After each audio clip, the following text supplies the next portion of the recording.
அதாவது இன்னைக்கு நம்ம பார்க்க போற டைட்டில் பேர் வந்து கெமிக்கல் கைனடிக்ஸ்னு சொல்லுவாங்க. Chemical kinetics.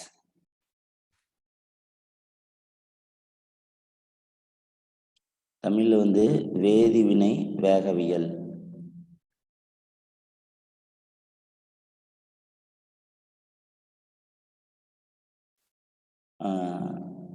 இது வந்து ஒரு பிசிக்கல் கெமிஸ்ட்ரி யூனிட்டு. ரொம்ப ஈஸியாக இருக்கும், இன்ட்ரெஸ்டாக இருக்கும். சார், கெமிக்கல் கைனடிக்ஸ்னா என்ன அப்படின்னு கேட்டிங்கன்னா, இப்போ நீங்கள் ஒரு ரியாக்ஷன் எடுத்துக்கிறீங்க, ஒரு கெமிக்கல் ரியாக்ஷன். அதாவது ஒரு ப்ரிப்பரேஷன் ஆஃப் அம்மோனியா எடுத்துக்கோங்க. N2 + H2 gives NH3. So ஒரு அம்மோனியா கேஸ் நம்ம ப்ரிப்பேர் பண்ணுறோம். எதுலேருந்து ப்ரிப்பேர் பண்ணுறோம்? நைட்ரஜன் மற்றும் ஹைட்ரஜன் வாயுவிலிருந்து அம்மோனியாவை ப்ரிப்பேர் பண்ணுறீங்க.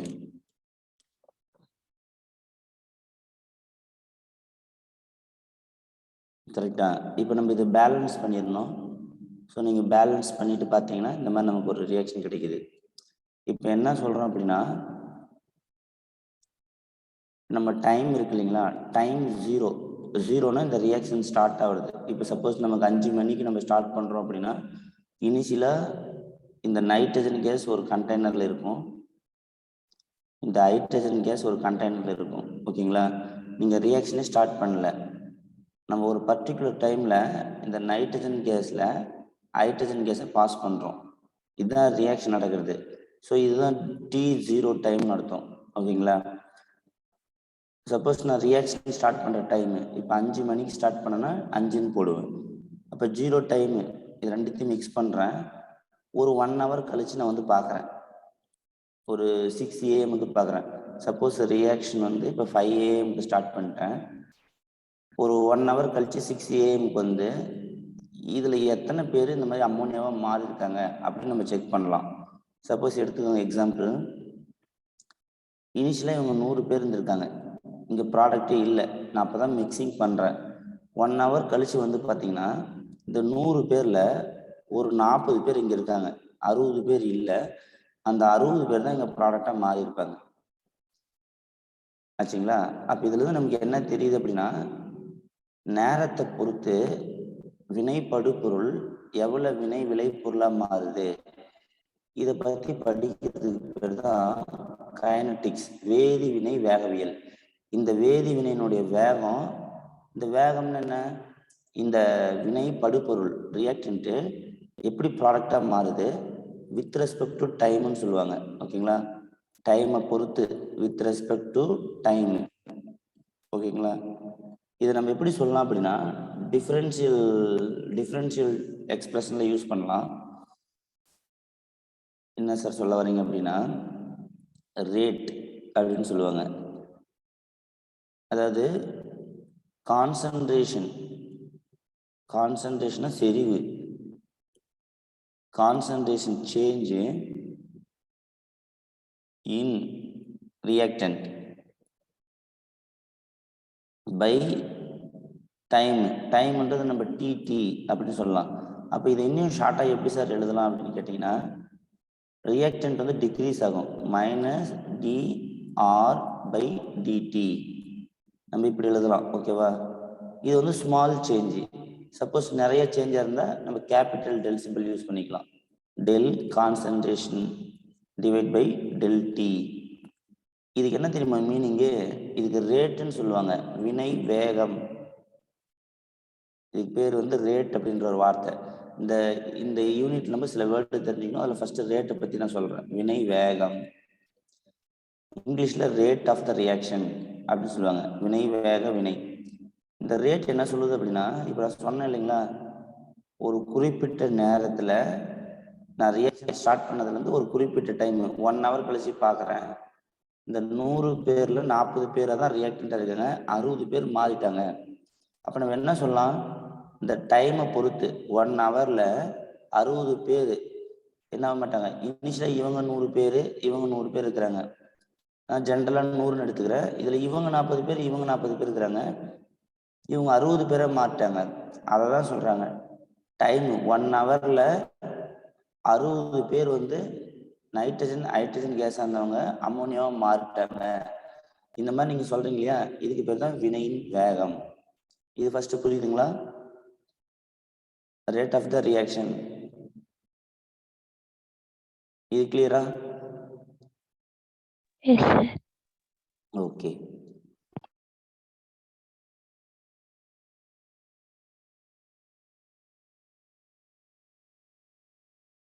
அடுத்தது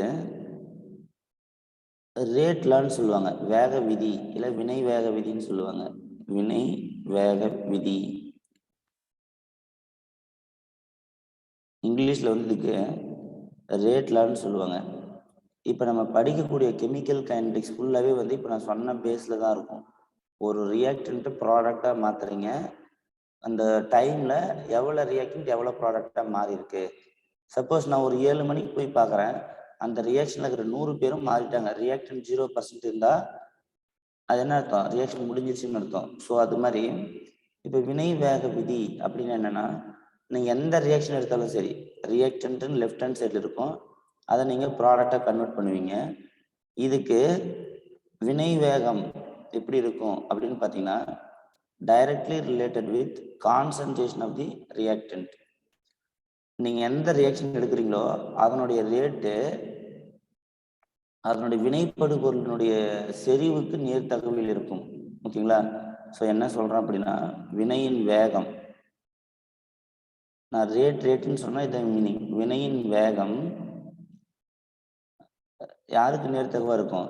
வினைப்படு பொருளினுடைய செறிவுக்கு நேர்த்தகவாக இருக்கும். வினைப்படு பொருளின் பொருள்னு போட்டுக்கலாம், இந்த பிராக்கெட் போட்டால் செறிவுன்னு அர்த்தம். கரெக்டா? ஸோ வினைப்படு பொருளின் செறிவுக்கு நேர்தகவில் இருக்கும். இதுக்கு நீங்கள் என்ன பண்ணலாம், இந்த சிம்பிளை நம்ம எலிமினேட் பண்ணணும்னா இப்போ நம்ம ஒரு வார்த்தை ஆட் பண்ணலாம். Rate is equal to small K. இந்த ஸ்மால் கேன்றது என்னன்னு பார்த்தீங்கன்னா ரேட் கான்ஸ்டன்ட். ரேட் கான்ஸ்டன்ட் அப்படின்னு சொல்லுவாங்க. இது தமிழ் என்ன சார் சொல்லலாம்? வினை வேக மாறிலி. வினை வேக மாறிலி. ஓகேங்களா? ஸோ இது நீங்கள் வந்து வினை வேக மாறிலின்னு சொல்லலாம். ஸோ இந்த சிம்பிளை எடுத்துட்டு நம்ம ஒரு வினை வேக மாறிலி ஆட் பண்ணிட்டு கான்சன்ட்ரேஷன் ஆஃப் தி ரியாக்டன்ட். ஓகேங்களா? ஸோ இதை தான் நீங்கள் என்ன சொல்லுவீங்க? வினை வேக விதி அப்படின்னு சொல்லுவோம். ஓகேங்களா? எப்பயுமே ரேட் வந்து கான்சன்ட்ரேஷன் ஆஃப் தி ரியாக்டன்ட்டுக்கு நேர்தகவல் இருக்கும். அந்த சிம்பிள் எடுக்கிறதுக்கு ரேட் கான்ஸ்டன்ட். அப்போ இந்த ஈக்குவேஷன் வந்து 3 டேர்ம் இருக்குது, நம்ம அதை நல்லா தெரிஞ்சுக்கணும். இந்த ஈக்குவேஷனில் பார்த்தீங்கன்னா ஏன்ற ஈக்குவேஷனில் ரேட்னா நீங்கள் ஆறுன்னு சொல்லலாம், இதுக்கு பேர் ரேட்னு சொல்லுவாங்க. அடுத்தது வந்து கே அப்படின்றது வந்து ரேட் கான்ஸ்டன்ட், வினை வேக மாறிலி அப்படின்னு சொல்லுவாங்க. வினை வேக மாறிலி. ஆறுன்றது என்ன? செறிவு, வினை படுபொருளின் செறிவு. வினை படுபொருளின் செறிவு. ஸோ இப்போ நமக்கு என்ன எக்ஸாம்பிள் கேட்பாங்க அப்படின்னா, இந்த ரேட்டில் யூஸ் பண்ணி ஏதாவது ப்ராப்ளம் கேட்கணும் அப்படின்னா, இந்த டேட்டா பாருங்க, இதில் 3 டேர்ம் இருக்குது. கரெக்டாக? அப்போ நான் 6 வேணும் அப்படின்னா ஃபர்ஸ்ட் மெத்தடு ரேட் கான்ஸ்டன்ட் என்னன்னு கொடுத்துருக்கணும், அப்புறம் கான்சன்ட்ரேஷன் ஆஃப் தி ரியாக்டன்ட் என்னன்னு மென்ஷன் பண்ணியிருக்கணும். சப்போஸ் இல்லை ரேட் கான்ஸ்டன்ட் கேட்குறேன் அப்படின்னா ரேட் என்னன்னு கொடுத்துருக்கணும், கான்சன்ட்ரேஷன் என்னன்னு கொடுத்துருக்கணும். கரெக்டா? இல்லை இந்த ரேட் கான்ஸ்டன்ட் கே கேட்குறேன், இல்லை கான்சன்ட்ரேஷன் ஆர் கேட்குறேன் அப்படின்னா ஆரும் கேவும் கொடுக்கணும். ஸோ 3 டேர்ம் இருக்கிறதுனால இதை நீங்கள் 3 விதமாக நீங்கள் கேட்கலாம். ஓகேங்களா? ஸோ வினை வேக விதின்றது என்ன? மெயினாக ஒரு வினையினுடைய வேகம் வினைப்படு பொருளின் செறிவை பொறுத்து இருக்கிறது தான் ரேட்லா. இது புரிஞ்சுதுங்களா?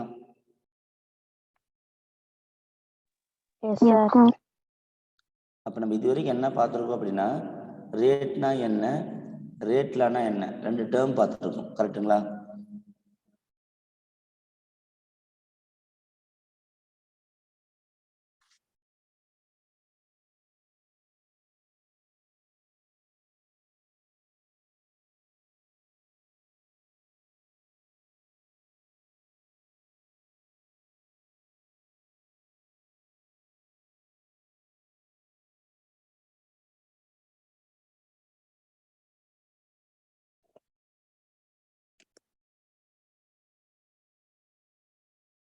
இப்போ இதுக்கு அடுத்தது பார்த்தீங்கன்னா, இப்போ நமக்கு என்ன தெரியுது அப்படின்னா, ரேட் அப்படின்னா rate constant into concentration of the reactant.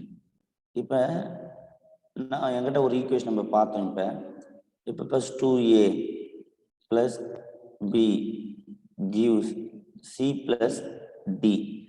இப்போ இது ஒரு கெமிக்கல் ஈக்குவேஷன். இந்த ஏபின்றது ரியாக்டன்ட், சிடின்றது ப்ராடக்ட். நம்ம இப்போ இதை தான் பார்த்தோம். இதுக்கு பேர் வந்து ரேட் லான்னு. அப்போ இதுக்கு எப்படி சார் ரேட் லா எழுதுறது? இந்த ஈக்குவேஷனுக்கு வினை வேக விதி எப்படி எழுதணும்னு பார்த்தீங்கன்னா, இதுதான் ஒரு ஈக்குவேஷன், கிவன் ஈக்குவேஷன். இதுக்கு நான் ரேட் எழுதுறேன். கே ரேட் கான்ஸ்டன்ட் இதை நீங்கள் போட்டுக்கணும். அப்புறம் இந்த concentration of the reactant A, இந்த கோஎஃபிஷியன்ட் என்ன இருக்கோ அதை இங்கே மேலே போட்டுக்கிறீங்க 2. Concentration of the B, coefficient 1 இருக்கு. இப்போ நம்ம என்னன்னா, இப்போ இது வரைக்கும் நம்ம பார்த்தோம் கான்சன்ட்ரேஷன் ஆஃப் தி ரியாக்டன்ட். இப்போ நம்ம கோஎஃபிஷியன்ட் இங்கே போட்டோம். ஓகேவா? இதுக்கு பேரு ரேட்ல தான். சில சமயத்தில் இங்கே இருக்கிற கோஎஃபிஷியன்ட் தான் இங்கே வரணும்னு இல்லை. ஸோ அப்போ என்ன மீனிங் அப்படின்னா, அடுத்த ஒரு டேர்ம் வந்து ஆர்டர்னு யூஸ் பண்ண போகிறேன். ஆர்டர் அப்படின்னு என்ன சார் அப்படின்னா, ரேட் லெவலில் கான்சன்ட்ரேஷனுடைய பவரை நீங்கள் ஆட் பண்ணிங்கன்னா அது பேர் ஆர்டர். இப்போ இந்த ரியாக்ஷனுடைய ஆர்டர் என்ன அப்படின்னு கேட்டிங்கன்னா 2 + 1 3ன்னு சொல்லணும். கரெக்டாக? இது வந்து என்ன சொல்லுவாங்க, வினை வேகப்படி அப்படின்னு சொல்லுவாங்க. இந்த வினை வந்து என்ன ஆர்டர் ரியாக்ஷன் அப்படின்னு கேட்பாங்க.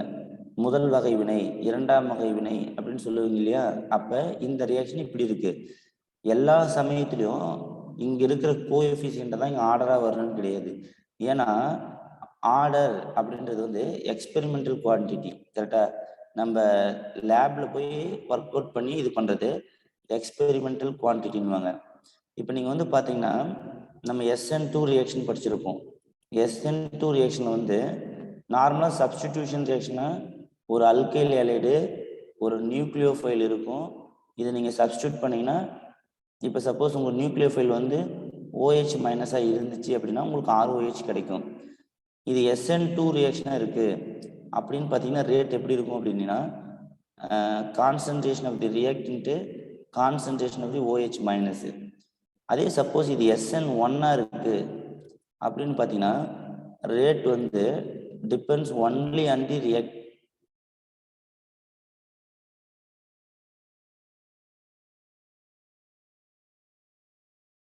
ஓகேங்களா? ரேட் வந்து டிபெண்ட்ஸ் ஆன் ஒன்லி ரியாக்டன்ட். இந்த நியூக்ளியோஃபைலை சார்ந்து இருக்காதுன்னு. அப்போ இது என்ன சொல்லுது, இது ரெண்டுத்தையும் பவர் ஆட் பண்ணால் உங்களுக்கு 2 வருது. அதனால தான் நியூக்ளியோஃபிலிக் சப்ஸ்டிடியூஷன் செகண்ட் ஆர்டர்ன்றாங்க. இது நியூக்ளியோஃபிலிக் சப்ஸ்டிடியூஷன் ஃபர்ஸ்ட் ஆர்டர், முதல் வகைப்படின்னுவாங்க. ஏன்னா இங்கே பவரில் 1 இருக்கு. சார் இது எப்படி சார் கண்டுபிடிக்கிறாங்க அப்படின்னா, ஃபர்ஸ்ட் நீங்கள் இந்த ரியாக்ஷன் இருக்கு இல்லையா, நம்ம என்ன பண்ணுறோம், அதாவது இப்போ உதாரணம் உங்களுக்கு புரியுற மாதிரி சொல்கிறேன் பாருங்க. ஒரு ஈக்குவேஷன் எடுத்து, இப்போ நான் ஏதாவது ஒரு ஈக்குவேஷன் எடுத்துக்கிறேன்னு வச்சுக்கோங்களேன். இப்போ என்கிட்ட CH3 CH2 Cl, இதில் நான் என்ன பண்ணுறேன், AQ அக்வாஸ் KOH போடுறேன். நமக்கு தெரியும் அக்வாஸ் KOH போட்டிங்கன்னா சப்ஸ்டிடியூஷன் நடக்கும். ஸோ இங்கே K + OH - நியூக்ளியோஃபைல். ஸோ எனக்கு வந்து CH3 CH2 OHன்னு மாறிடும். கரெக்டாக? இப்போ நான் என்ன பண்ணியிருக்கேன் அப்படின்னா, இது ஒரு கெமிக்கல் ஈக்குவேஷன். நான் குளோரோ ஈத்தேன்றதை வந்து எத்தனாலாக மாற்றிட்டேன். இதுக்கு யார் ஹெல்ப் பண்ணாங்க அப்படின்னா, இந்த ரியேஜென்ட் ஹெல்ப் பண்ணாங்க. இப்போ இதனுடைய ரேட்டை எப்படி சார் படிக்கிறது அப்படின்னு கேட்டிங்கன்னா, டைமை வச்சு. இப்போ நான் என்ன பண்ணுறேன், டைம் வந்து இப்போ நான் 5 AM ரியாக்ஷன் ஸ்டார்ட் பண்ணிட்டேன்னு வச்சுக்கோங்க. இப்போ இது இனிஷியலாக 0 இருக்கும். நான் இந்த ரியேஜென்ட் நான் ஆட் பண்ணதுக்கு முன்னாடி ரியாக்டன்ட் மட்டும் 0 இருக்கும். சப்போஸ் நான் ஒரு 6 AM வந்து பார்க்குறேன், 1 hour கழிச்சு, ஆஃப்டர் 1 hour ரியாக்ஷன் வந்து என்ன பண்ணுதுன்னு பார்த்தா, இதில் வந்து ஒரு 100 பேர் இனிஷியலாக இருந்திருக்கணும். 0 டைமில் ரியாக்டன்ட் வந்து 100 பேராக இருந்திருப்பாங்க. கரெக்டாக? 0 டைமிங்கு, பட் நம்பர் ஆஃப் ஸ்பீசிஸ் 100 இருந்திருக்கும். 6 மணிக்கு வந்து பார்க்குறேன், இதில் ஒரு 30 பேர் இருக்காங்க, மீதி 70 பேர் இப்படி மாறிட்டாங்க. கரெக்டாக? ஸோ நான் இப்போ என்ன சொல்லுவேன், இந்த OH மைனஸ் வந்து இந்த 100 பேர் இருந்தாங்கன்னா அவங்கள 30 பேர் தான் இருக்காங்க, மீதி 70 பேர் இப்படி மாறிட்டாங்க இப்படின்னு சொன்னேன் இல்லைங்களா? இதுதான் வினை வேகம் நம்ம படித்தோம். கரெக்டாக? அப்போ இந்த மாதிரி மாறிட்டே இருக்குது. ஒரு கம்ப்ளீட்டாக நான் என்ன பண்ணுறேன், ஒரு 7 மணிக்கு வந்து பார்க்குறேன். ஓகேவா? இங்கே 0 மெம்பர் தான் இருக்காங்க, இங்கே வந்து பார்த்தீங்கன்னா 100 பேரும் மாறிட்டாங்க. அப்போ மீனிங் வந்து என்ன, என் ரியாக்ஷன் வந்து 2 ஹவர்ல கம்ப்ளீட்டே ஆயிடுச்சுன்னு அர்த்தம். கரெக்டா? இப்போ எனக்கு ரியாக்டன்ட் 0 ஆயிட்டாங்க, ப்ராடக்ட் 100 பேர் வந்துட்டாங்க. ஓகேவா? அதனால தான் நம்ம லா ஆஃப் மாஸ் ஆக்ஷன்ல சொல்லுவோம், இந்த பக்கம் லெஃப்ட் ஹேண்ட் சைடில் என்ன மாஸ் இருக்கோ ரைட் ஹேண்ட் சைடில் அந்த மாஸ் இருக்கும். கரெக்டா? இதுல எப்படி சார் ஆர்டர் கண்டுபிடிக்கிறாங்க அப்படின்னா, இப்போ இந்த ரேட் வந்து ரியாக்டன்ட்டுடைய கான்சன்ட்ரேஷனை பொறுத்துக்குது இல்லையா? கான்சன்ட்ரேஷன் ஆஃப் தி ரியாக்டன்ட்டை நான் சேஞ்ச் பண்றேன். இப்போ உதாரணத்துக்கு இப்போ நான் சொன்னது ஸ்பீசிஸ் சொன்னேன், இதனுடைய கான்சன்ட்ரேஷன் டேர்ம் வந்து இப்போ இங்க இருக்கக்குள்ள ஒரு 2 மோலாரிட்டின்னு வச்சுக்கோங்க. இது வந்து 2 மோலாரிட்டி ரியாக்ஷன் எடுத்துக்கிட்டேன். நான் இனிஷியலா வந்து ரியாக்ஷன் வந்து 2 மோலாரிட்டி எடுத்துட்டேன். 2 மோலாரிட்டி எடுத்து 5 மணிக்கு பார்த்தேன், 7 மணிக்கு அந்த ரியாக்ஷன் கம்ப்ளீட் ஆயிடுச்சு. அக்வஸ் KOH போட்டேன். சப்போஸ் இதை நான் இன்க்ரீஸ் பண்ணலாம், 4 மோலாரிட்டியா பண்றேன், இல்லை டிக்ரீஸ் பண்றேன். ஓகேவா? இல்லை சேஞ்ச் பண்ணாமல் அப்படியே இருக்கலாம். இது 3 ஆப்ஷன் இருக்கு. ஒன்று 2 மோலாரிட்டியா இருக்கலாம், இல்லை 4 மோலாரிட்டியா இருக்கலாம், இல்லை 1 மோலாரிட்டியா இருக்கலாம். அப்போ மீனிங் வந்து என்னன்னா, இந்த கான்சன்ட்ரேஷன் சேஞ்ச் நான் வேரி பண்ணக்குள்ள, இப்போ இங்கே வந்து பார்த்தீங்கன்னா 1 மோல் காம்பவுண்ட் இருக்கு, இதனுடைய கான்சன்ட்ரேஷன் வந்து நான் 2 மோலாரிட்டின்னு சொல்றேன். அப்போ மீனிங் வந்து என்ன, ஒரு குறிப்பிட்ட அளவு நம்ம லிட்டர்ல ஒரு குறிப்பிட்ட நம்பர் ஆஃப் மோல்ஸை டிசால்வ் பண்ணியிருப்போம். இப்போ இந்த ரியாக்டன்ட் இருக்கு இல்லையா, இந்த மோலாரிட்டி நான் சேஞ்ச் பண்ணக்குள்ள இந்த ப்ராடக்ட் அஃபெக்ட் ஆகுதா இல்லையான்னு பார்க்கணும்.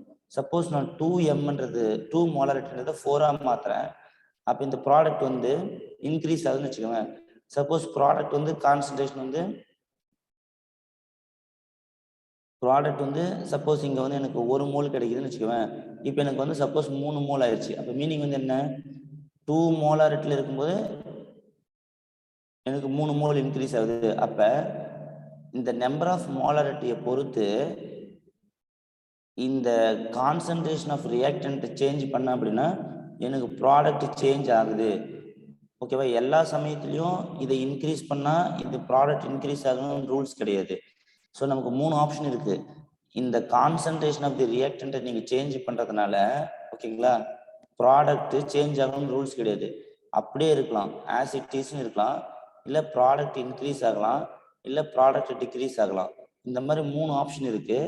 ஸோ இதுதான், இதை தான் நீங்கள் என்னன்னு சொல்லுவீங்க அப்படின்னா ஆர்டர். சப்போஸ் சேஞ்ச் ஆகாமல் இருந்தால் அந்த ரியாக்டன்ட்டை பொறுத்து அந்த ரியாக்ஷன் இல்லைன்னு அர்த்தம். இன்க்ரீஸோ டிக்ரீஸோ ஆச்சுன்னா அந்த ரியாக்ஷன் வந்து அந்த ப்ராடக்ட் ரியாக்டன்ட்டை பொறுத்து இருக்கு.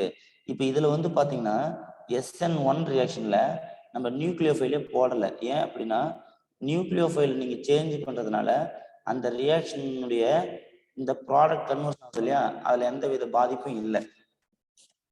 நான் பேசுறது புரியுதா என்ன சொல்றேன்னு? ஸோ SN2 SN1ல ஏன் வந்து SN2 ரியாக்ஷனுக்கு வந்து OH மைனஸ் இருக்கு, ஏன் SN1ல OH மைனஸ் இல்லைன்னு சொல்றேன். இது கிளியரா?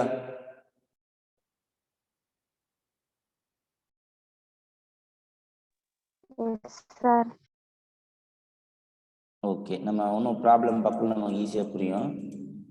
அதாவது என்ன சொல்றேன் அப்படின்னா, இப்போ உங்களுக்கு ஒரு ப்ராப்ளம் மாதிரி சொல்றேன் பாருங்க. இப்போ நான் ஒரு ஸ்டடி பண்ணியிருக்கேன். என்னன்னா என்கிட்ட ஒரு ரியாக்ஷன் இருக்கு, A + B, இது ரெண்டும் சேர்ந்து ப்ராடக்டை கொடுக்குது. இப்போ நான் என்ன சொல்றேன், சீரியல் நம்பர் நான் ரியாக்ஷன் பண்ண டைமு ஃபர்ஸ்ட் கான்சன்ட்ரேஷன் வந்து இதுக்கு வந்து ஒரு 2 × 10⁻⁻² மோலாரிட்டின்னு எடுக்கிறேன். இதை வந்து ஒரு 4 × 10⁻⁻² மோலாரிட்டின்னு எடுக்கிறேன். இது வந்து A கான்சன்ட்ரேஷன், இது வந்து B கான்சன்ட்ரேஷன். இது சேர்ந்து ரேட்டுன்னு என்னன்னா ஒரு வேல்யூ, இது எவ்வளோ வேகத்தில் இந்த ரியாக்ஷன் ப்ராடக்டாக மாறுது.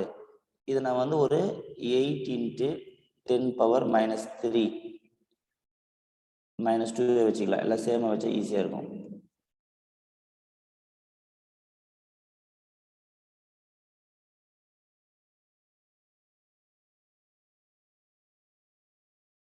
ஓகேங்களா? இப்போ என்ன சொல்கிறேன், இந்த கான்சன்ட்ரேஷன் ஆஃப் A வந்து இவ்வளோ சொல்லியிருக்கேன், கேபிட்டல் Mனா mole per litre. Concentration of B இவ்வளோ சொல்லியிருக்கேன்.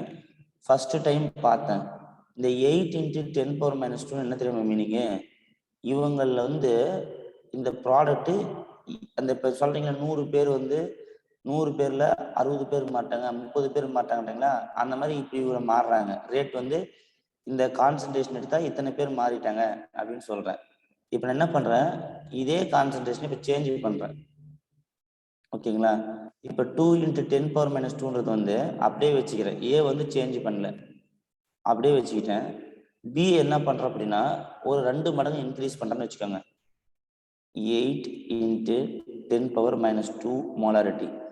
இப்ப இதுக்கு என்ன டிஃபரெண்ட், ஒரு மல்டிப்ளை பை 2 பண்ணியிருக்கேன். இந்த மாதிரி நான் பண்ணிட்டு இது சப்போஸ் மாறல, 8 × 10⁻²வே இருக்கு. கரெக்டா?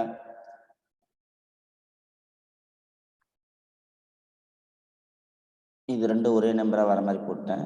ஸோ நம்ம சப்போஸ் 3 மடங்கு இன்க்ரீஸ் பண்ற மாதிரி வச்சுக்கலாம்.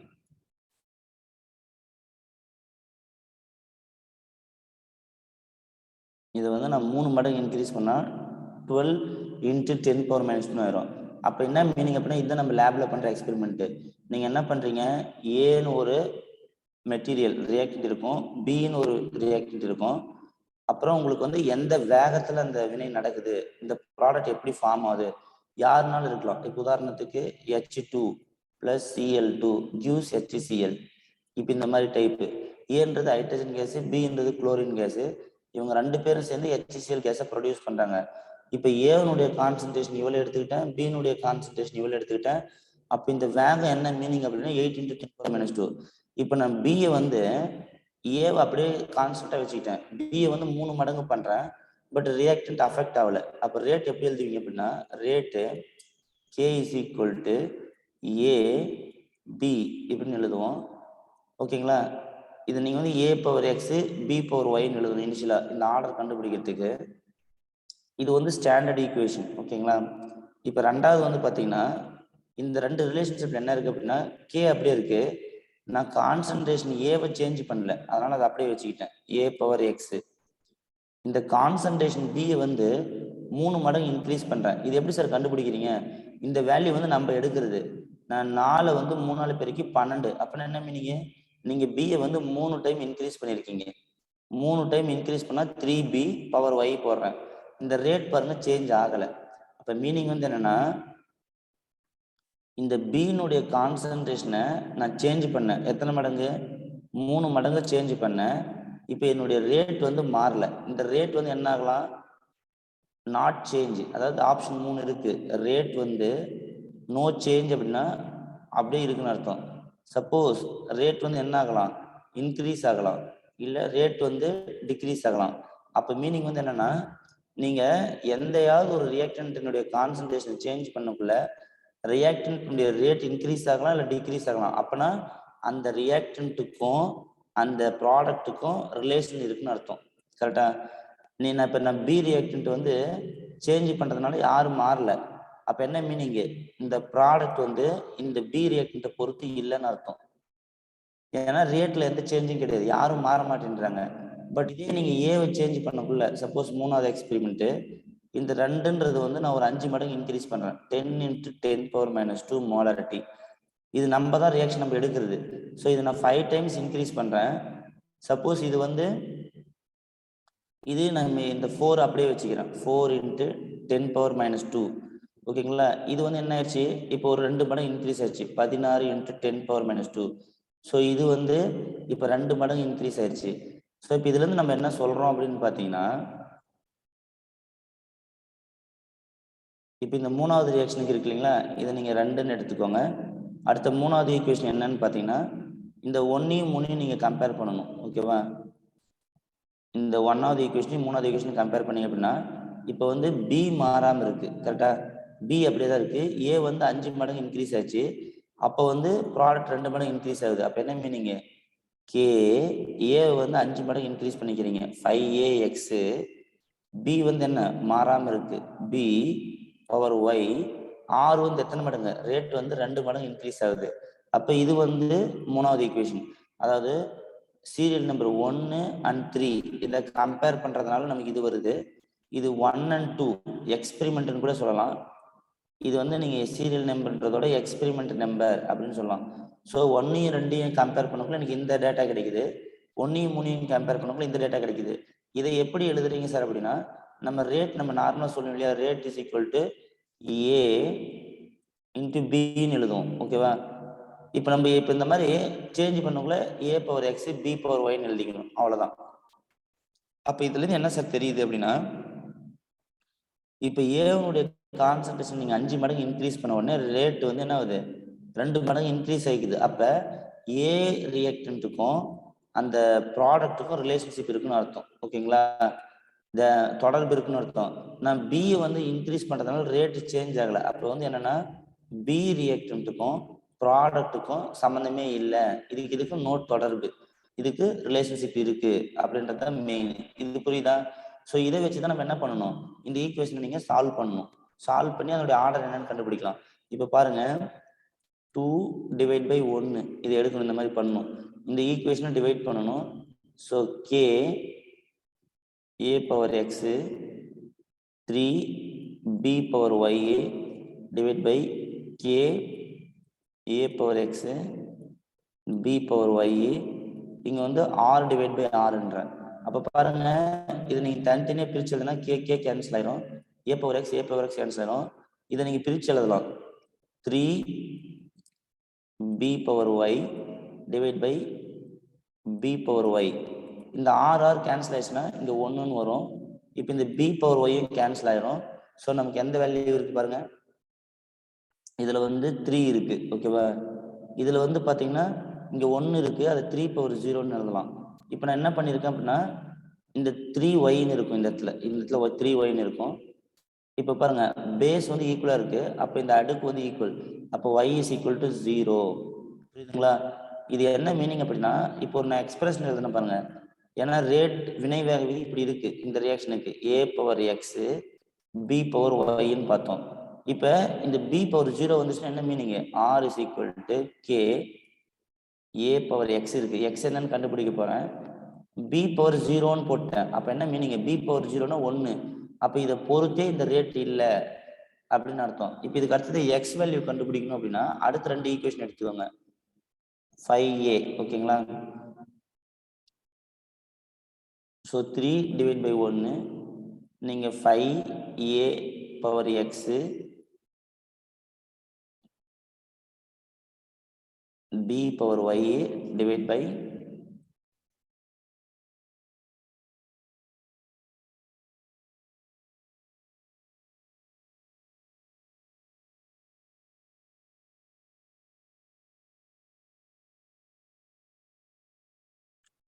கீழே வந்து பார்த்தீங்கன்னா a power X b power Y. இங்கே பாருங்க, இந்த ரிலேஷன்ஷிப்ல இருந்தால் நம்ம எழுதுறோம், இந்த KA 5a power X b power Y இருக்கா, 2r இருக்கு. ஸோ இதை வச்சு தான் நம்ம எழுதுறோம். ஸோ 3வது ஈக்குவேஷனை டிவைட் பை 1வது ஈக்குவேஷன் பண்ணணும். ஸோ இங்கே k இருக்கு, இங்கேயும் k இருக்கு. ஸோ இது 2 மடங்கு இன்க்ரீஸ் ஆகுது, இது 1 மடங்கு இன்க்ரீஸ் ஆகுது. இப்போ பாருங்க, கே கேன்சல் ஆயிடுச்சு, ஏ பவர் எக்ஸ் கேன்சல் ஆயிரும், பி பவர் ஒய் கேன்சல் ஆயிரும், நமக்கு மீதி பை பவர் எக்ஸ் இருக்கும். ஸோ இங்க வந்து பாத்தீங்க அப்படின்னா ஆர் கேன்சல் ஆயிரும், இங்க 2 வரும். ஓகேங்களா?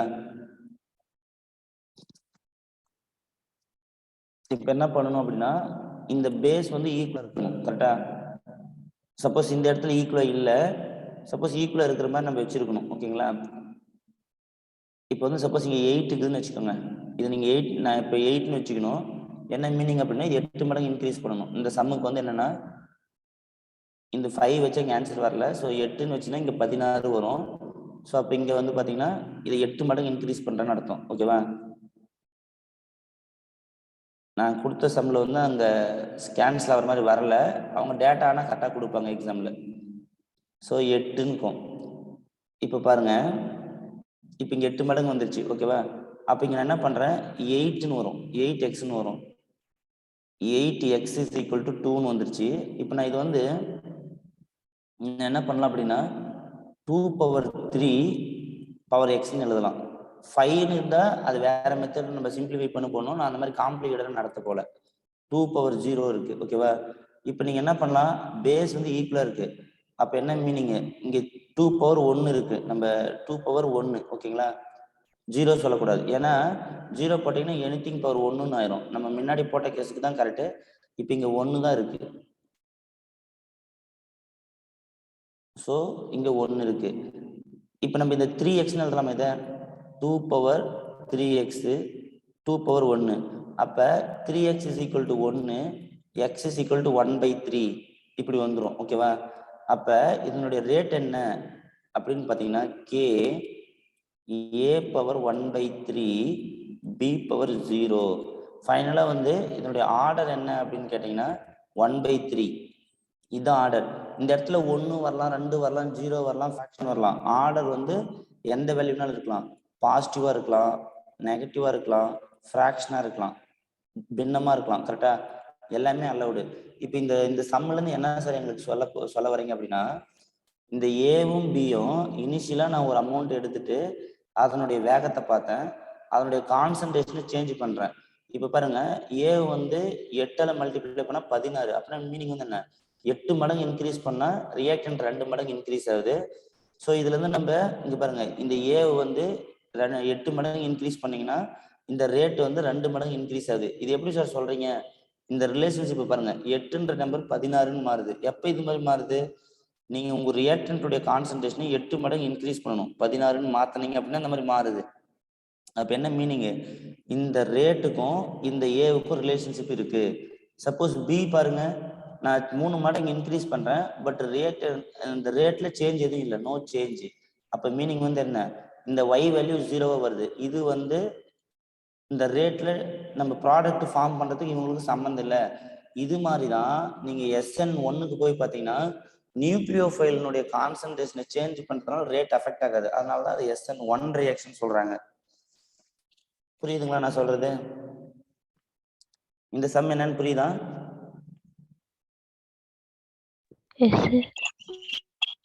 ஓகே. ஸோ நம்ம இது வரைக்கும் என்னென்ன பார்த்துருக்கோம் அப்படின்னா, ரேட்டு, அதாவது நான் சில டேர்ம் உங்களுக்கு இன்ட்ரடியூஸ் பண்ணியிருக்கேன். ரேட்னா என்ன, ரேட் லா அப்படின்னா என்ன, ஓகேங்களா? அப்புறம் வந்து ஆர்டர் ஆஃப் தி ரியாக்ஷன் எப்படி கண்டுபிடிக்கலாம். ஆர்டர்ன்றது வந்து எக்ஸ்பெரிமெண்டல் குவான்டிட்டி. இது 3 விதமா வரலாம். பாசிட்டிவாகவும் இருக்கலாம், நெகட்டிவாகவும் இருக்கலாம், இல்லை ஃப்ராக்ஷனாகவும் இருக்கலாம். கரெக்டா? இந்த பாயிண்ட் தான் நான் நிறைய உங்களுக்கு சொல்லியிருக்கேன். இப்போ நமக்கு என்னன்னா ஒரு ஐடியா இருக்கு, ரேட்னா என்ன, ரேட்லானா என்ன, ஆர்டர்னா என்ன அப்படின்னு கத்துக்கிட்டீங்க. இப்போ இதுக்கு அடுத்தது வந்து ரேட் கான்ஸ்டன்ட் யூனிட் எப்படி கண்டுபிடிக்கிறது, ரேட் கான்ஸ்டன்ட்டுக்கு யூனிட் வந்து எப்படி கண்டுபிடிக்கிறது அப்படின்னு கேட்கலாம். ஓகேவா?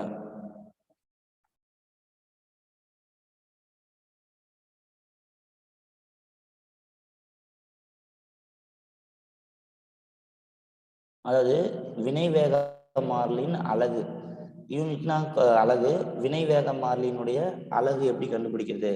இப்போ உதாரணத்துக்கு எடுத்துக்கிட்டீங்க அப்படின்னா, என்கிட்ட ஒரு ரியாக்ஷன் இருக்கு. ஏ வந்து கன்வெர்டட் இன்டு ப்ராடக்ட். நானா அசியூம் பண்ணிக்கிறேன், நம்மளாம் நினைச்சுக்கிறோம் இந்த ரியாக்ஷன் வந்து 0 ஆர்டர்னு வச்சுக்கோங்க. K A power 0. அப்ப மீனிங் வந்து என்ன? இந்த ப்ராடக்ட் இந்த ஏவை பொறுத்து இல்லைன்னு அர்த்தம். இந்த மாதிரி பவர்ல என்ன இருக்கோ இது வந்து பூஜ்ய வகை வினை. பூஜ்ய வகை வினை, 0 ஆர்டர் ரியாக்ஷன் சொல்லலாம். சார் எப்படி சார் நீங்களா எழுதிக்கிறீங்க அப்படின்னா, இப்போ நம்ம மேலே பார்த்தோம் இல்லையா சம்மு, அந்த மாதிரி எக்ஸ்பெரிமெண்ட் பண்ணி நம்ம எழுதுறோம். ஓகேவா? இப்போ இந்த மாதிரி உங்களுக்கு எங்கேயாவது கொடுத்தாங்க, இதனுடைய ஆர்டர் என்னன்னு கேட்டாங்கன்னா, இந்த கிவன் ஈக்குவேஷனுக்கு, இந்த ஈக்குவேஷனுக்கு இதுதான் ஆர்டர் அப்படின்ட்டு இது என்ன ஆர்டர் சொல்லுவீங்க? இந்த பவர்ல இருக்கணும். சப்போஸ் இதே கொஸ்டினுக்கு இப்படி கொடுக்குறாங்க, R is equal to K A power 3ன்றாங்க. அப்ப இந்த ஈக்குவேஷன் வந்து என்ன ஆர்டர் ஈக்குவேஷன் சொல்லுவீங்க? Third order reaction.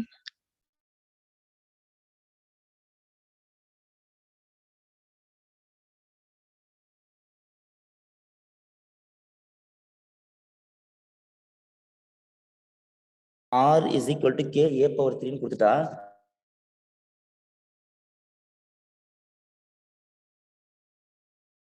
Voice break ஆகுது சார். என்னது? வாய்ஸ் பிரேக் ஆகுது சார்.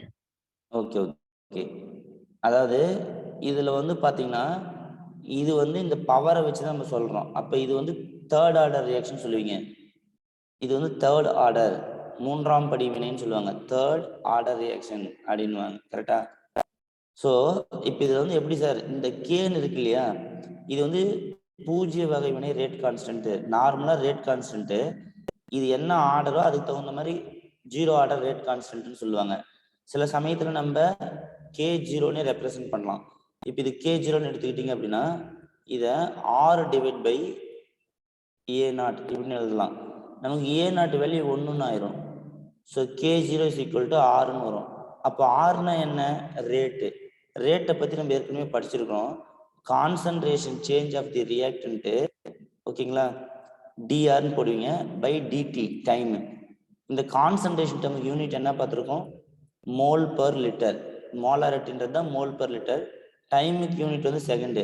அப்போ ரேட் அப்படின்னா அதோட யூனிட் எப்படி இருக்குன்னா மோல் பெர் லிட்டர் பெர் செகண்ட்னு இருக்கும். கரெக்டா?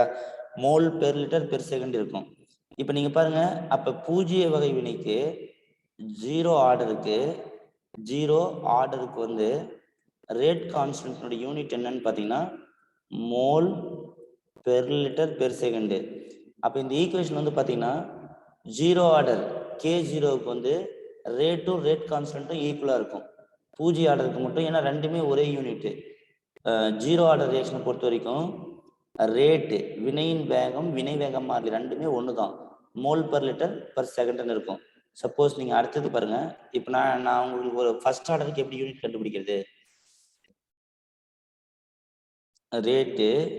இப்போ நம்ம ஃபர்ஸ்ட் ஆர்டருக்கு யூனிட் எப்படி கண்டுபிடிக்கலாம்? ஃபர்ஸ்ட் ஆர்டர் இது எப்படின்னா நம்ம ரியாக்ஷனில் பார்க்குறது. இப்போ வந்து A கன்வெர்டட் இன்ட்டு B, ஓகேங்களா, R is equal to K1 A power 1ன்னு வந்துடுது. இப்போ மீனிங் வந்து என்ன? இந்த ஆர்டர் அப்படின்னு என்ன அப்படின்னு கேட்டிங்கன்னா sum of the powers of the reactant. Sum of the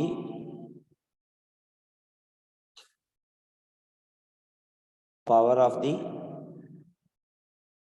reactant. அதாவது என்ன சொல்றாங்க அப்படின்னா வினைப்படு பொருளினுடைய அந்த படிகளை எல்லாம் கூட்டினா அதுதான் ஆர்டர். ஓகேங்களா? இப்போ இது வந்து பார்த்தீங்கன்னா வேற எந்த ரியாக்ஷன் இல்லை, ஒன்று தான் இருக்கு. அப்போ இது வந்து ஃபர்ஸ்ட் ஆர்டர் ரியாக்ஷன் அப்படின்னு நம்ம சொல்றோம். ஓகேங்களா? சப்போஸ் என்கிட்ட வந்து இப்போ நிறைய இப்படி பார்க்கலாம், இல்லை இப்படி இருக்குன்னு வச்சுக்கோங்க. A + B + C மூணும் சேர்ந்து எனக்கு பின்னு கொடுக்குது. இதனுடைய ரேட் நான் சொல்றேன். K ஏவை மட்டும் பொறுத்து இருக்கு. B பவர் 0 C பவர் 0 அப்படின்னா மீனிங் என்ன? இதுக்கும் வந்து ஃபர்ஸ்ட் ஆர்டர் தான் பேரு. கரெக்டா? என்ன மீனிங் அப்படின்னா இதை நான் கொடுக்கலாம் இல்லை கொடுக்காமையும் போகலாம். அதுதான் மீனிங். நான் இங்க ஒரு ரியாக்டன்ட் எழுதியிருக்கேன், இங்க 3 ரியாக்டன்ட் எழுதியிருக்கேன். அப்போ இது எதையும் பொறுத்தும் ப்ராடக்ட் இல்லை, ஏவை பொறுத்து மட்டும் தான் இருக்குதுன்னு மீனிங். இதுக்கு வந்து நீங்க ரேட் கான்ஸ்டன்ட் K1 வேணும், வினை வேக மாறிலி வேணும் அப்படின்னா rate divide by concentration of the reactant. Rate வந்து என்ன? Mole per litre per second. So divide by concentration என்ன? Mole per litre. ஸோ இது கேன்சல் ஆச்சுன்னா லிட்டர் லிட்டர் கேன்சல் ஆச்சுன்னா பெர் செகண்ட்னு வந்துடும். அப்போ first order rate constant unit என்ன? ஃபர்ஸ்ட் ஆர்டர்னுடைய வினை வேக மாறிலினுடைய அலகு என்ன? முதல் வகை வினையின் வினை வேக மாறிலியின் அலகு அப்படின்னு கேட்டா பெர் செகண்ட். கரெக்டா? இதே பூஜ்ய வகை வினையினுடைய வினை வேக மாறிலியின் அலகு என்னன்னு கேட்டீங்கன்னா மோல் பெர் லிட்டர் பெர் செகண்ட்னு அர்த்தம். இது புரியுதா உங்களுக்கு?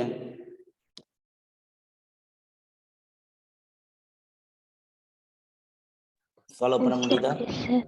ஓகே. ஸோ இந்த மாதிரி நம்ம கேட்குறாங்க, இது எங்க சார் யூஸ் ஆகும் அப்படின்னு பார்த்தீங்கன்னா நம்ம ப்ராப்ளத்துல டைரக்டா கேட்குறாங்க. இப்போ நீங்க வந்து பார்த்தீங்கன்னா இப்போ நான் உங்களுக்கு ஒரு இது கொடுக்குறேன். R இஸ் ஈக்குவல் டு ஒரு வேல்யூ 3 × 10⁻⁻4 பெர் செகண்ட்னு கேட்குறேன். இது எவ்வகை வினை அப்படின்னு நீங்க எப்படி சொல்லுவீங்க? இது வந்து என்ன ஃபர்ஸ்ட் ஆர்டரா 0 ஆர்டரான்னு கேட்டால் எதை வச்சு சொல்லுவீங்க? சப்போஸ் இப்போ நான் உங்களுக்கு 2 வேல்யூ கொடுத்துருக்குறேன். 5 × 10⁻2 mole per litre per second. இந்த யூனிட் வந்து உங்களுக்கு என்ன இண்டிகேட் பண்ணுது? இது என்ன வகை வினைன்னு இண்டிகேட் பண்ணுது. ரேட்னுடைய யூனிட் நம்ம பார்த்தோம். ஏன்னா ரேட்னா என்ன சொன்னீங்க? Concentration change of the reactant with respect to time. கரெக்டா? ஸோ கான்சன்ட்ரேஷனுக்கு என்ன யூனிட் போட்டீங்க? Mole per litre. டைமுக்கு என்ன? செகண்ட். அதனால தான் ரேட்டுக்கு யூனிட் வந்து என்னன்னு எழுதுறீங்க? மோல் பெர் லிட்டர் பெர் செகண்ட்னு எழுதுறோம். ஓகேவா? அப்ப நம்ம பூஜ்ய வகை வினைக்கு K0க்கும் ரேட்டுக்கும் சேம் யூனிட். ஏன் அப்படி சேம் யூனிட் வருது? R is equal to K A power 0ன்னு போடுறீங்க, இது 1ன்னு ஆயிரும். அப்போ R is equal to Kன்னு ஆயிரும். அப்ப இது ரெண்டுத்துல எது பூஜ்ய வகை வினை? சப்போஸ் இது ஏன்னு வச்சுக்கோங்க, இது பின்னு வச்சுக்கோங்க, எது பூஜ்ய வகை வினை?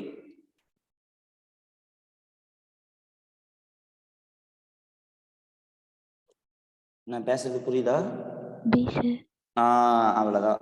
சப்போஸ் இந்த ஆர்டரை பார்த்தே, இந்த யூனிட்டை பார்த்தே நம்ம கண்டுபிடிச்சிடலாம். இது வந்து ஃபர்ஸ்ட் ஆர்டர், இந்த மாதிரி கொஸ்டின் கேட்பாங்க. ஓகேங்களா? இது வந்து 0 ஆர்டர், நம்ம இது கண்டுபிடிச்சிடலாம். ஸோ இதே மாதிரி நமக்கு எந்த ஆர்டர்னாலும் அதனோட யூனிட் கேட்கலாம். யூனிட் கேட்கறதுக்கு நம்ம எதையுமே மெமரி பண்ண தேவையில்ல. ஜஸ்ட் 2 இது தெரிஞ்சே போதும். எது ரேட்டினுடைய யூனிட் உங்களுக்கு தெரியணும். ரேட்டினுடைய யூனிட் வந்து mole per litre per second. Concentration of the species எது கொடுத்தாலும் சரி, மோல் பெர் லிட்டர். இந்த 2 யூனிட் தெரிஞ்சு அப்படின்னா, இப்போ பாருங்க, எங்கிட்ட ஒரு ரியாக்ஷன் பி வந்து கன்வெர்டட் Q, இதுக்கு ரேட் பார்க்குறேன் K P பவர் 2 டைம்ஸ் இருக்கு. நீங்க பார்த்தீங்கன்னா இந்த கோஎஃபிஷியன்ட் தான் உங்க ஆர்டரா வரும்ன்றதெல்லாம் கிடையாது. இப்போ நான் சொல்றேன் P-னுடைய 2 மடங்குக்கு இந்த Q இருக்கு. மீனிங் வந்து என்னன்னா, இந்த P இன்க்ரீஸ் பண்ணினா Q இன்க்ரீஸ் ஆகுதுன்னு அர்த்தம், இல்லை டிக்ரீஸ் ஆகுதுன்னு அர்த்தம். இப்போ இது வந்து செகண்ட் ஆர்டர் ரியாக்ஷன், இது வந்து செகண்ட் ஆர்டர் ரியாக்ஷன். இப்போ இதனுடைய யூனிட் வந்து என்ன? இது நம்ம K2ன்னு வச்சுக்கலாம். Kன்னு வச்சாலும் தப்பு கிடையாது. எல்லாமே Kன்னு தான் நமக்கு கன்ஃபியூஸ் ஆயிரும். அதனால நான் K2ன்னு எடுத்துக்கிறேன். என்ன மீனிங்கு? இது வந்து செகண்ட் ஆர்டர் ரேட் கான்ஸ்டன்ட், இரண்டாம் படி வினையின் வினை வேக மாறிலி. அப்ப rate divide by P power 2ன்னு எழுதலாம். ஓகேவா? இப்ப ரேட்டுக்கு என்ன யூனிட் அதை போடுங்க, mole per litre per second divide by concentration என்ன யூனிட்? நான் ஏன்றதுக்கு பதில் இங்க Pன்னு எடுத்துருக்கிறேன். ரியாக்டன்ட் வந்து எனக்கு P இருக்கு. அப்ப என்ன யூனிட் வரும்? Mole per litre. இதை நான் ஸ்கொயர் பண்ணணும், கரெக்டா? அப்ப இது கொஞ்சம் எக்ஸ்பேன்ஷன் பண்ணி எழுதி பாருங்க. Mole per litre per second divide by mole square litre -2. So நான் இங்கே பாருங்க, இதை நான் மேலே எடுத்துன்னு போகிறேன். மோல் 1 - 2ன்னு வரும், லிட்டர் -1 + 2ன்னு வரும், பெர் செகண்ட்னு வரும். ஃபைனலாக இதை சிம்பிளிஃபை பண்ணி பாருங்க, மோல் பவர் -1 லிட்டர் +1 செகண்ட்னு வரும். ஸோ இப்போ இங்கே வந்து பார்த்தீங்கன்னா இது வேற யூனிட்டு, இது வேற யூனிட்டு. இது நீங்கள் லிட்டர் பெர் மோல் பெர் செகண்ட்னு கூட சொல்லலாம். ஓகேவா? புரியுதா? இது வந்து செகண்ட் ஆர்டருடைய யூனிட். அப்ப நம்ம இது வந்து ஈஸியா நம்ம எக்ஸாம்ல கேட்கறாங்க, இந்த ஒரு வேல்யூ கொடுத்துட்டோ இல்ல இது இந்த செகண்ட் ஆர்டருடைய யூனிட் என்ன அப்படின்னு கேட்டா நம்ம ஈஸியா போட்டுடலாம். கரெக்டா? நமக்கு வந்து சிலபஸ்ல வந்து 0 ஆர்டர் ஃபர்ஸ்ட் ஆர்டர் மட்டும்தான் இருக்கும். பட் ஆனால் இந்த யூனிட் எந்த ஆர்டருக்குனாலும் கேட்கலாம். இந்த யூனிட் கேட்கணும், அதாவது வினை வேக மாறிலின் அலகு கேட்கணும்னா நீங்க இந்த மெத்தட்லாம் யூஸ் பண்ணிக்கலாம். இது புரியுதா? ரைட். இப்போ சப்போஸ் nth ஆர்டர்னு கேட்குறாங்க. இப்போ நான் உங்க 0 1 2 அது மாதிரி போட்டோம். இதே வந்து இப்போ nth ஆர்டர் அப்படின்னா எப்படி சார்? இப்போ ஒரு ரியாக்ஷன் இருக்கு, என்ன? ஒரு A + B இது ரெண்டும் சேர்ந்து ப்ராடக்டை கொடுக்குது. இப்போ நான் ரேட் என்ன சொல்றேன்? K A பவர் n அப்படின்னு எழுதிட்டேன். இப்போ பியை பொறுத்து இல்லைன்னு அர்த்தம். ஓகேவா? இல்லை நீங்க சிம்பிளா எனக்கு இப்படி கூட எழுதலாம், AB. இப்போ இதுல என்ன மீனிங் அப்படின்னா, இந்த பியை பொறுத்து இந்த ப்ராடக்ட் இல்லைன்ற நான் சொல்லியிருக்கேன். ஏன்னா இந்த ரேட்ல வந்து அந்த ப்ராடக்ட் பார்ட்டிசிபேட் பண்ணல. இப்போ இது KN வைக்கிறேன், அதாவது nth ஆர்டர். nth ஆர்டர்ன்றது என்ன அப்படின்னா, நீங்க எந்த நம்பர்னாலும் ஃபிக்ஸ் பண்ணிக்கலாம், 0 இல்லை 1 2 எதுனாலும் சொல்லலாம். nth ஆர்டருக்கு ரேட் எப்படி இருக்கும் அப்படின்னா, KN divide by rate divide by A power n. ஓகேவா? ரேட்டுக்கு யூனிட் நமக்கு என்னன்னு தெரியும், mole per litre per second divide by இந்த கான்சன்ட்ரேஷன் என்ன யூனிட், மோல் பெர் லிட்டர் அதுக்கு பவர் n. ஓகேவா? ஸோ இதை நீங்க சிம்பிளிஃபை பண்ணி பார்த்தீங்கன்னா mole per litre per second divide by mole power n litre minus என்னன்னு எழுதலாம். கரெக்டா? ஸோ இப்போ நீங்க போடுங்க, மோல் 1 - என்னன்னு வந்துடும், லிட்டர் n-1ன்னு வந்துடும், பெர் செகண்ட்னு வந்துடும். ஓகேவா? இப்போ நீ செகண்ட் ஆர்டர் அப்படின்னா நீங்க இதுல போட்டும் கண்டுபிடிக்கலாம். செகண்ட் ஆர்டர்னா என்ன meaning? n = 2. n is equal to 2 இதில் போடுங்க. Mole 1 minus 2 litre 2 minus 1 per second. So இதை தான் நீங்கள் என்னென்னு பார்க்குறீங்க, மோல் -1 லிட்டர் 1, ஓகேங்களா, லிட்டர் 1 பெர் செகண்ட். ஸோ கொஞ்ச நேரத்துக்கு முன்னாடி இதை தான் பார்த்தோம். ஸோ இது ஜென்ரலாக nth ஆர்டருக்கு என்ன அப்படின்றது, ஓகேவா. ஸோ இது மாதிரி எந்த ஆர்டருக்கு நம்ம வினை வேக மாறிலி கேட்டாலும் நீங்கள் கண்டுபிடிக்கலாம். இது புரியுதா? ஓகே. ஸோ இதுக்கு அடுத்தது என்னன்னா டிஃபரன்ஷியல் ரேட் எக்ஸ்பிரஷன், அதை எப்படி யூஸ் பண்றதுன்னு சொல்லி தரேன். இப்போ உதாரணத்துக்கு நம்ம ஏதாவது ஒரு கெமிக்கல் ஈக்குவேஷன் எடுக்கிறோம், ஓகேங்களா. H2 + Cl2 gives 2HCl, கரெக்டா. இது வந்து ஒரு கெமிக்கல் ஈக்குவேஷன். இதுக்கு வந்து டிஃபரன்ஷியல் ரேட் எக்ஸ்பிரஷன் அப்படின்னு சொல்லுவாங்க.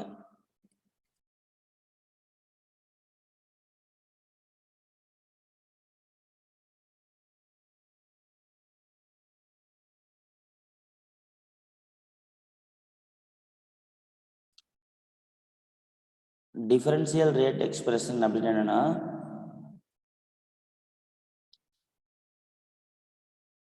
அதாவது ரேட் இஸ் ஈக்குவல் டு, ஓகேங்களா, இந்த ரியாக்டன்ட் டிக்ரீஸ் ஆகுது, அதுக்காக minus DH2 concentration divide by DT. Actually என்ன அப்படின்னா, இதுதான் ரேட்டுன்னு சொல்ற வார்த்தை.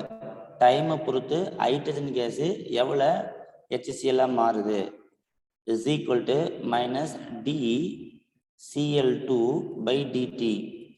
இந்த ரியாக்டன்ட் ரெண்டுமே டிக்ரீஸ் ஆகிறதுனால தான் இந்த மைனஸ். இந்த மைனஸ் சைன் என்ன இண்டிகேட் பண்ணுது அப்படின்னா, வினைப்படு பொருள் குறைகிறது அப்படின்னு அர்த்தம், ஓகேங்களா. ஏன்னா வினைப்படு பொருள் குறைஞ்சதான் விளைபொருள் ஃபார்ம் ஆகும்.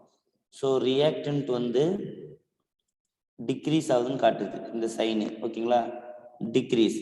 இப்போ இதே வந்து பார்த்தீங்கன்னா ப்ராடக்ட் சைடில் ப்ளஸ்ஸு, இங்கே எந்த கோஎஃபிஷியன்ட் இருக்கோ அதை நீங்கள் தலைகீழாக போடணும், 1/2. இங்கே 2ன்னு இருந்தால் நீங்கள் 1/ன்னு போடணும். ஸோ ப்ராடக்ட் வந்து D concentration of HCl by DT. இது is equal to rate constant அப்புறம் அந்த ரியாக்டன்ட் H2Cl2, கரெக்டா. இந்த மாதிரி இந்த ஒரு கெமிக்கல் ஈக்குவேஷனுக்கு நீங்கள் இப்படி எழுதுவீங்க. இதுக்கு பேர் வந்து டிஃபரன்ஷியல் ரேட் எக்ஸ்பிரஷன், ஓகேவா. இப்போ இதில் இருந்து நம்ம ப்ராப்ளம் கேட்பாங்க, அது மாதிரிலாம் இருக்கு. ஸோ அப்போ ஒரு கெமிக்கல் ஈக்குவேஷனுக்கு எப்படி டிஃபரன்ஷியல் ரேட் எக்ஸ்பிரஷன் எழுதுறது அப்படின்னு நமக்கு தெரிஞ்சுக்கணும். அதாவது ரியாக்டன்ட்டுக்கு மைனஸ் சைன் போடணும், கோஎஃபிஷியன்ட் ஏதாவது இருந்துச்சு அப்படின்னா அதை 1/ன்னு எழுதணும், கரெக்டா. அப்புறம் ஃபைனலாக அதை ரேட்ல கூட கம்பைன் பண்ணிடணும். இந்த மாதிரி எழுதுறதுக்கு பேரு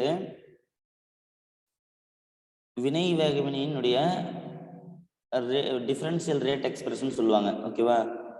டிஃபரன்ஷியல் ரேட் எக்ஸ்பிரஷன் அப்படின்றது என்னன்னா, இது ஒரு மெத்தடு. இந்த வினைக்கு வந்து நீங்க எப்படி ரேட் எழுதலாம், நம்ம ரேட்னு சொல்றது இதுதான். இந்த டிஃபரன்ஷியல் எக்ஸ்பிரஷன்றது வந்து வகை நுண் கணிதம் சொல்லுவீங்க இல்லையா. டைமை பொறுத்து இந்த ரியாக்டன்ட் இந்த ப்ராடக்டா மாறுறாங்க.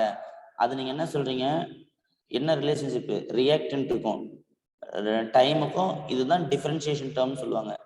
dr/dt என்ன மீனிங்கு, இவங்க மாறுறாங்க, இந்த டைம்னு சொன்னீங்க இல்லையா, அதுதான் இந்த மாதிரி சொல்றது, ஓகேவா. ஸோ நமக்கு இந்த மாதிரி டிஃபரன்ஷியல் ரேட் எக்ஸ்பிரஷன் எழுத தெரியணும். இது புரியுதா?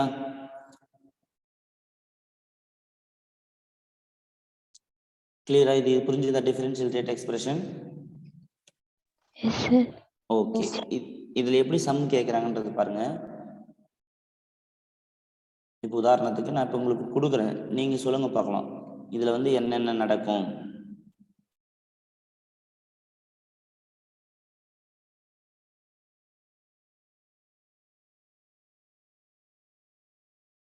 இதுக்கு வந்து டிஃபரன்ஷியல் ரேட் எக்ஸ்பிரஷன் சொல்லுங்க பார்க்கலாம்.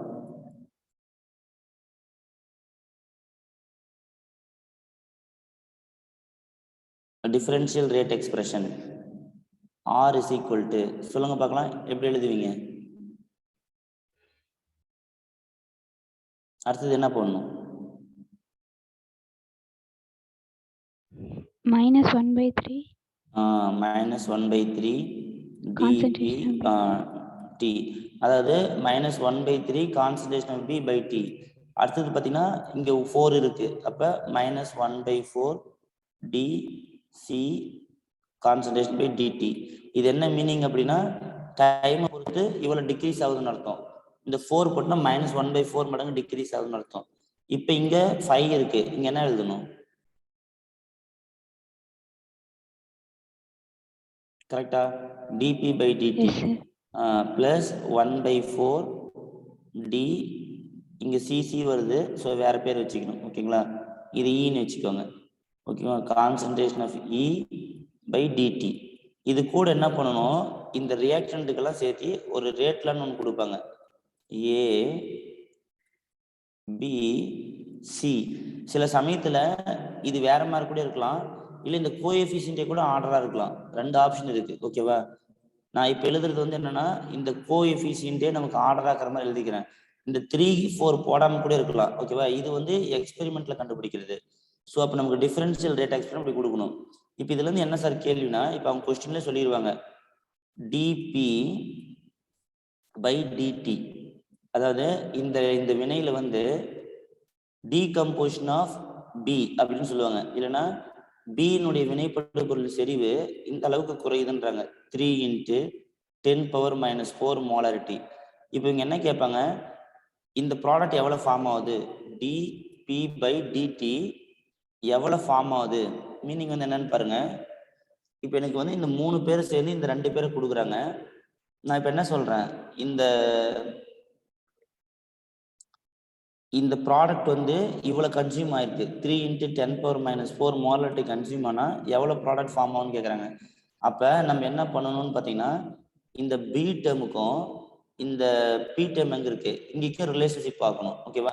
ஸோ ரிலேஷன்ஷிப் எப்படி இருக்குன்னு பார்த்தீங்கன்னா, இது ரெண்டுத்தையும் எடுத்து இப்படி எழுதி பார்த்தீங்கன்னா இப்படி வரும். எப்படி -1/3 dp/dt is equal to +1/5 dp/dt. ஏன் சார் இந்த 2 டேர்ம் மட்டும் எடுத்துக்கிட்டீங்கன்னா, ஏன்னா இந்த டேர்ம்னுடைய வினைப்படு பொருள் எவ்வளவு டிக்ரீஸ் ஆகுதுன்னு கொடுத்துக்கிறாங்க. அப்ப இது எவ்வளவு ஃபார்ம் ஆகும்னு கேட்கறாங்க. அதனால இது ரெண்டுத்தையும் எடுத்துக்கிட்டேன். இதுல வந்து எனக்கு என்ன தெரியும், இந்த வேல்யூ கொடுத்துருக்காங்க. ஓகேவா? இந்த dp/dt கொடுத்துருக்காங்க. கேட்கறது இந்த வேல்யூ கேட்கறாங்க. அப்ப இந்த 5 மட்டும் அந்த பக்கம் எடுத்து போயிரு. ஓகேவா? அப்ப dp/dt அப்படின்னு என்ன, dp/dt எப்பவுமே ஸ்கொயர் பிராக்கெட் போடணும். Concentration -5/3 × dp/dt. ஓகேங்களா?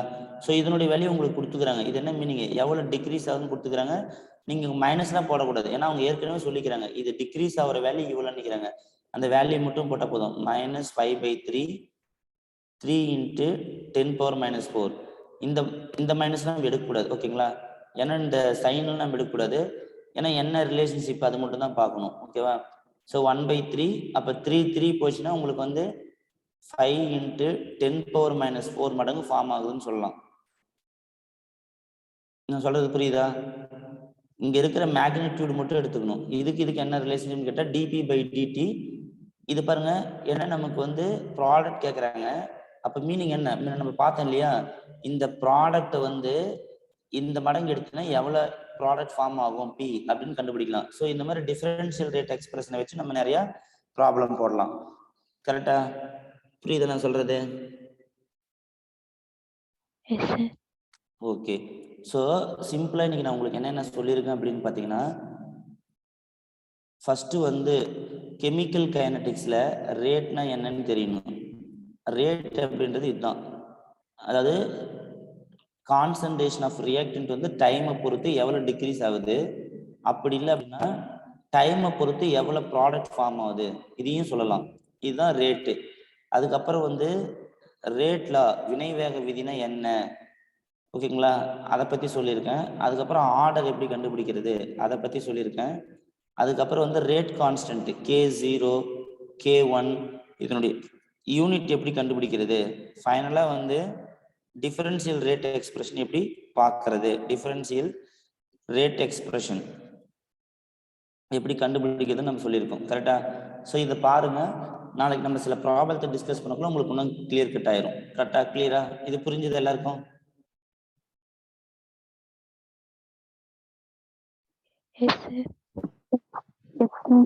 ஓகே. ஸோ நீங்கள் ஃபிசிக்ஸ் கிளாஸ் அட்டன் பண்ணுங்க. ஏதாவது டவுட் இருந்தால் கேளுங்க. ஏதாவது டவுட் இருக்கா? ஜஸ்ட் வந்து உங்கள் மைண்டில் ஒரு ஐடியா இருக்கணும். ஒரு கெமிக்கல் ஈக்குவேஷன்ல ரியாக்டன்ட் ப்ராடக்டா மாறுது. இந்த பாயிண்ட் ரொம்ப ரொம்ப முக்கியம். நீங்க எப்பயுமே பாத்தீங்கன்னா ஒரு ரியாக்டன்ட் வந்து ப்ராடக்டா மாறுது அப்படின்னா ரியாக்டன்ட் டிக்ரீஸ் ஆகணும், ப்ராடக்ட் இன்க்ரீஸ் ஆகணும். கரெக்டா? டைமை பொறுத்து எவ்வளவு ரியாக்டன்ட் வந்து டிக்ரீஸ் ஆகுது, டைமை பொறுத்து எவ்வளவு ப்ராடக்ட் ஃபார்ம் ஆகுது.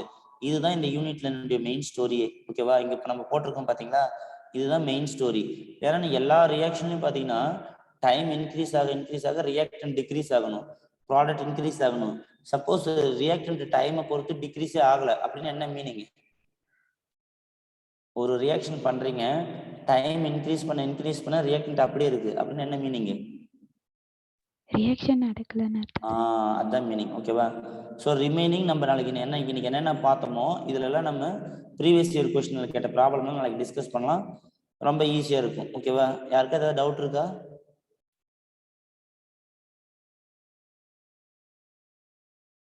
யாருக்காவது டவுட் இருக்கா? ஓகே. No sir. ஓகே, நம்ம அடுத்த கிளாஸ்ல பார்க்கலாம். Thank you. Thank you sir. Thank you sir.